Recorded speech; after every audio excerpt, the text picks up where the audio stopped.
আগামী ৭২ ঘণ্টার মধ্যে ক্ষমা চান, নয়তো আরজি কর ইস্যুতে চরম বিপাকে রাজ্যের আইনজীবী সিব্বল। আরজি কর নিয়ে তোলপাড় গোটা দেশ। এর মধ্যেই এই ইস্যুতে আবার বিপাকে রাজ্যের আইনজীবী কপিল সিব্বল। আরজি কর হাসপাতালে তরুণী চিকিৎসককে ধর্ষণ ও খুনের ঘটনা নিয়ে মামলা চলছে সুপ্রিম কোর্টে। সেই মামলার রাজ্যের হয়ে সওয়াল করেছেন হেভিওয়েট সিব্বল। এবার সেই আইনজীবীকেই বার অ্যাসোসিয়েশনের অনাস্থার মুখে পড়তে হতে পারে। সূত্রের খবর এমনটাই। জানা গিয়েছে, গত ২১শে আগস্ট আরজি করের ঘটনা প্রসঙ্গে একটি বিবৃতি প্রকাশ করেছেন সিব্বল। সেই নিয়েই যত বিতর্ক। Supreme court bar association letter হেডে সেই বিবৃতি প্রকাশ করে লেখা হয়েছে, আরজি করের এই ঘটনার অস্থির সময়ের ইঙ্গিত বহন করে। সিবিআই তদন্তের ভার হাতে নিয়েছে।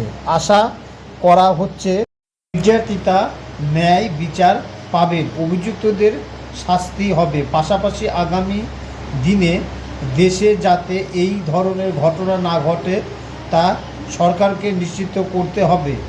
চিকিৎসকদের নিরাপত্তার স্বার্থে দেশের সর্বোচ্চ আদালত সুপ্রিম কোর্ট ঐতিহাসিক পদক্ষেপ গ্রহণ করেছে। এই নিয়ে চিঠি দেওয়া হয়েছে কপিল সিব্বলকে। অভিযোগ, নিজের পদের অপব্যবহার করে কোনো সদস্যের সঙ্গে আলোচনা ছাড়াই একতরফা একটি বিবৃতি প্রকাশ করেছেন সিব্বল, যা একান্তই তার ব্যক্তিগত মতামত। তবে তা প্রকাশ করা হয়েছে বার অ্যাসোসিয়েশনের লেটার হেড। এছাড়াও আইনজীবীদের এক অংশের দাবি, সিব্বলের দেওয়া বিবৃতিতে আরজি করের ঘটনাকে ছোট করে দেখানো হয়েছে, ঘটনা লঘু করার চেষ্টা হয়েছে। এই প্রশ্ন উঠেছে, একদিকে তিনি যখন পশ্চিমবঙ্গ সরকারের হয়ে আরজি কর মামলা লড়ছেন, অন্যদিকে আবার দোষীদের শাস্তি চাইছেন। এতে স্বার্থের সংঘাতের হতে পারে বলে আশঙ্কা আইনজীবীদের অনেকে। ইতিমধ্যে এই ইস্যুতে সিব্বলের উপর চাপ দেওয়া শুরু হয়েছে। সিনিয়র আইনজীবী তথা বার অ্যাসোসিয়েশনের প্রাক্তন সভাপতি ডক্টর আশিত সি আগরওয়াল সিব্বলকে চিঠি দিয়ে ৭২ ঘণ্টার মধ্যে এই বিবৃতি প্রত্যাহার করতে বলেছে। পাশাপাশি বারের সকল সদস্যের কাছে ক্ষমা চাওয়ার কথাও বলা হয়েছে।